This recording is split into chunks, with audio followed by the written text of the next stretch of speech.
Palo ngā lua Tala Fou o tala mai Ausetalia. O le so mo le urua teimi le mai o le fasa pulu tausanga, ua tāpuni ai whai toto o le Harborside Shopping Centre, po le taulanga whaatau i Darling Harbour i Sini, o na o se polo kete le ato e whaatele ma whaalele ia atiri ai lea no fuanga. Sa whaatal sanga ina, ia leo whai pisinisi le taulanga whaatau e anga ese mai ma whale uloa nei, pe au mai le so, o na le a mata ai fuanga mo le toe whaalau te leina. O le masina fou e amatai ngā ruenga mo le polo keti le nei, o fuafua e whaarua le 2 piliona Ausetalia. O le minsta moa ai o Rob Stokes sa ia whaeloa le 7 News, o le ngā ruenga toi whaale leia le no fuanga le nei, o le vaenga leo lo o misi o le paso, mo le whaale leia ma le wha au le ino le taulanga. A whai e mai o le winga, le au fiai ma seitu ai ngā sikairi fou o taulanga whaataua iei nei i le tele o atunuu, a toi ma whale maututongi ma paka mo tā whaonga. O le Harborside Shopping Centre, o lo iai le temi nei, na whausia mai le vai tausanga o le awhipse lau walu se fulu, mai o mai le temi nei wa mātele la mai na tau le aini pisinisi o iai, masalo se iwanga na ua maea, na wa ia leo seisi wa inga au pito mātango fiatu.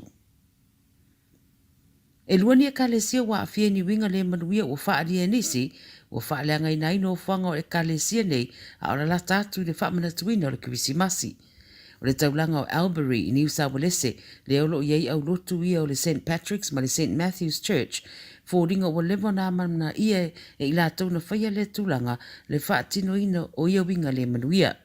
O Father Henry mai le kalesia St. Patrick na ia tā ua, o le whaatusa o Maria o whaaleanga ina i le rātou malumalu o sauni ai, mo le whaamanatuina o le Catholic Feast of the Immaculate Conception.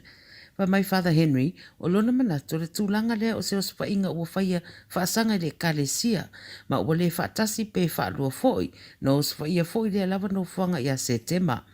Mōni mau Father Peter, mai le kalesia St. Matthew's, e anga ia tu more saunia o Hampers o le Kirisimasi, au lātou wa ia i whaatusa ua whaaleanga ina foi.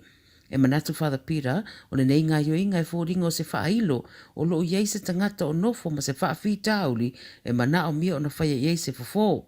Sa no foi Father Peter, o se tangata whaapea, e na o na mana o mia lava o na tuitu iane le whaitotoa mō se whesoswani, mai a St. Matthew's le lato e kalesia. Na ia tā ua fōi o nisi taimi o le Kirisimasi, e ese e fōi langona o nisi, o le a le fia ma le toa fide mu, ia e uilea, e iei lava le taimi e alia e ai. Ua tōni na iaso o lo o amanoa mai, mō tangata Ausetalia e fia lafo wha momori ma mea alofa le Kirisimasi, pe a whai e fia taunu uia mea alofa e whetaui ma le Kirisimasi. Whaatulanga nei le Australia Post, aso ma taimi e wha muta i le aveina atu o uta ma wha momori, mō le Kirisimasi e mai se lava i meli e aveina atu i whafo Ausetalia. Mai wana o le Express Post o awa noa pe a fia lafo se a fifi mo New Zealand, a Amerika ma Britania mai si vaengo Europa a matatu le aso ataiao ma ua wha mautua i e taunu i le aso rusfuri mo te sema. O le aso muni muri ma whauna lafo i nai wha mori le Post i New Zealand, a Amerika, Britania ma lato Europa pe a fia taunu tonu i le aso le Kirisimasi. O lo wha wau peso e ngā tangata su e whaapitoa ma leo Ausetalia i le wha mautuina po o ai tonu tangata lea na maualo na tino mariu i le basement o se unit i le tu i mātu o Brisbane i le vaenso nei. Na iloa le nei mata upu na wanga i atu nisi rau whainga ruenga kilingi mo le wha mamaina o lea no fuanga a e maua i ei vaenga o le tino se tangata se itulou ua mariu ma lo o a fifi i se tanga pepa i ila malava lava ma i e moenga. Pai mai leo fōringa o le tangata na whasi o tieni nei maasina o tuana i atu, mana iei pēa i lea no fuanga taru mai lea taimi. Whate ia i la taulo o mau le poloka leo units, ina ua maua lea tala ma lo whatantali nei la, i se wha maoninga mai leo po o ai tonu lea ua maliu. Ma le tara mulimuli, e le taumate to tele sa mai moina le aso fia o le lita alo le to Samoa, au se sui fo i o le awolo a vema se mpini o tamisanga la kapiliki Ausetalia, le Penrith Panthers, le lita alo Brian To'o, malana mana mea Moisha Crichton Ropati, sa whaasala wina tu sa o ilunga o penga ta whailangi le aso nafi. Se sauninga na whaatumuria I ainga woma masani e me se fo na kalapu. Mari taalo o le taonga la kapiliki Ausetalia. O le tausanga na teneia o ke topa na saralawa I fo ilunga o penga ta whailangi ata o le taimi na whaiei le proposal a to o intamata I moisha I le mai o le manumano o le Panthers I le lapatawinga ma le Rapidos.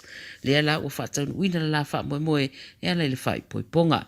O nisi fo I o alo Samoa ta alo whaatasi ma to o I le toa ma le liki Ausetalia sa o fia I lana laina o siri ma au mea mamae ia ma o mori maua mātua uma ma ainga o le li I ma le tamaitai whae poipo o wha ma mawhai le wha o ngā tonu o le atua le ainga fou e manui ai. Tala ia le video Samoa mai Ausetalia le nei fo I aspareile ia manuia tele le whae unga le vai aso wha soi foi.